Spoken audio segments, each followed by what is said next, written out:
Hello guys, welcome to our next challenge. Today we have two sentences with thankfully only one piece of punctuation here separating the two, which is a period, and we've done just that. And now we're ready to find our subject-predicate construction. Right away, when we look at the first word here at the start of our diagramming, we see Caleb. And a lot of people, I think we've already seen this before, will choose Caleb as our subject, but forget that there is an apostrophe S there.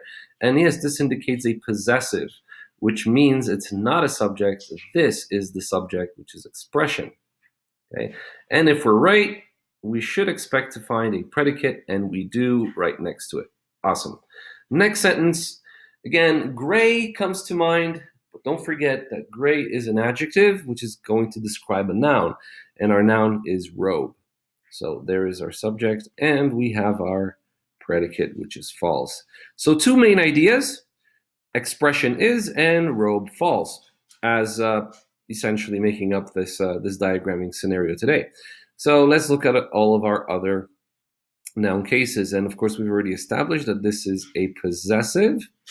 And now we got is. So is, we always have two choices with verbs like is, are, were, and those are going to be either an auxiliary verb, meaning that it's going to be attached to the main verb. Typically, if it's an is, it's going to end in ing. Or it could be a linking verb, which means that it's a verb that links a descriptive word with your subject. And let's see, placid is an adjective which describes expression. Therefore, we got a linking verb here, and we've got a predicate nominative, so PN. Next, as, okay? So we've met this before. As is an adverb which is going to introduce another clause, okay? In this case, it introduces a temporal clause, which is going to say something that is happening at the same time as our main idea. So Caleb's expression is placid at the same time as something else is happening. So in other words, we have another construction, and notice that in this case, the adverb is what introduces that clause or that construction. If we're right, the next word should be a subject, and it is, the bus.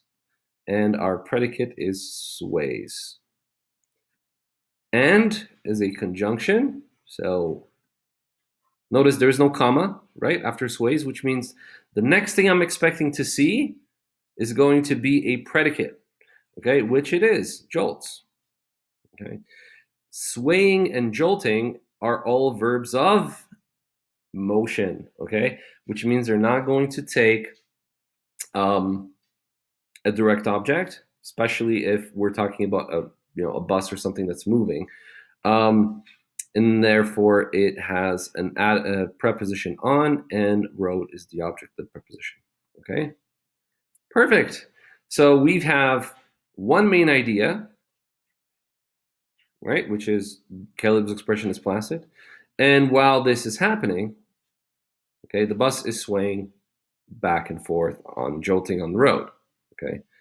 Next, the gray robe falls. Another verb of motion, right? Falling, which does not take a direct object, and as a result, we have a preposition from. Arm, object of the preposition, whose arm? That's a possessive, his arm. And notice that the author decides to do another as, okay, another adverb, which means introducing a new clause, okay, a temporal clause with a subject he, and we have a predicate clutches, okay. What is he clutching? He is clutching a pole. That's a direct object. Now, soon as I see for, okay, we have a preposition, and you're right, it is. So you could say preposition for and balance the object of the preposition. But remember that this indicates some kind of purpose, okay? So in other words, he clutches a pole. Why does he clutch a pole? To gain balance. Notice that the answer is a purpose. He clutches a pole for the purpose of balance. So this is a purpose clause, okay? but we are still going to take a look at that as a object, sorry, the preposition and the object of the preposition, okay? English will contract using prepositions.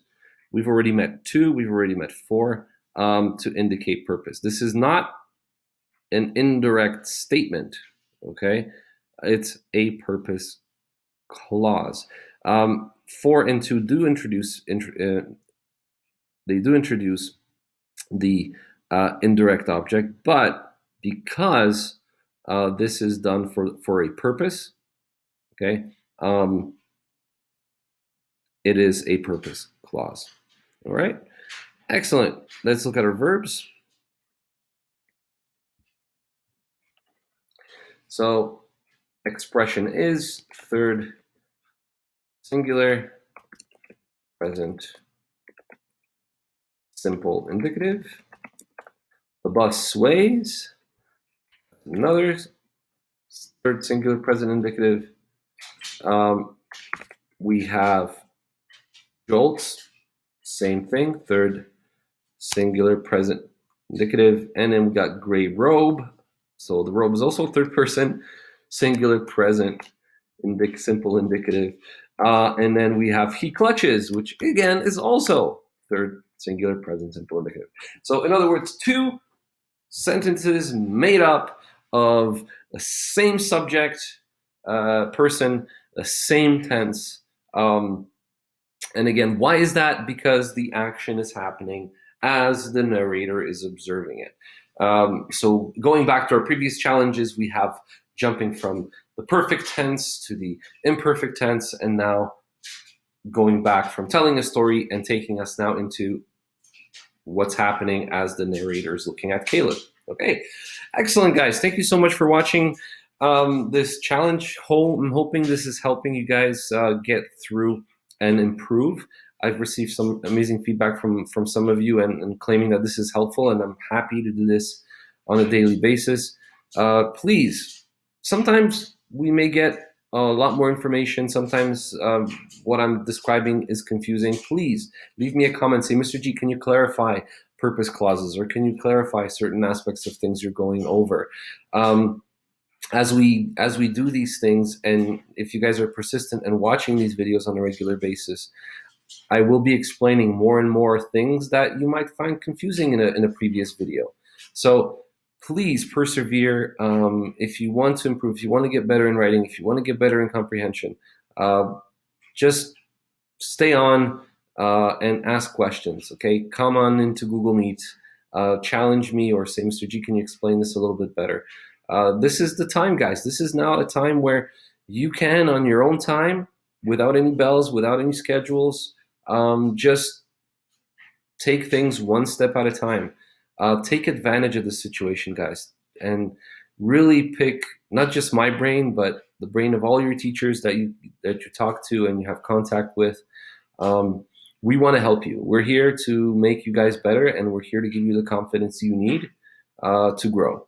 Okay, so when you have a challenge and it's stressing you out and you're really, really down on your luck and you're saying, wow, this is so much, don't just stop. I think Frozen 2 says, do the next right thing. And the next right thing is reach out and ask and say, hey, can you help? We are here to help you guys. We are here to get you through the challenge. And we're also here to make you more resilient to these situations, because as you grow, you need to be more independent. And I think having the strength to be independent starts with asking for help. Okay, you're not alone. Mr. G learned that lesson too last week. Learn to rely on people and not take a lot of things on his own shoulders. So thank you so much again for watching. Hopefully this helped you, and looking forward to hearing from all of you guys, and just good luck with everything. Take care and see you tomorrow. Bye.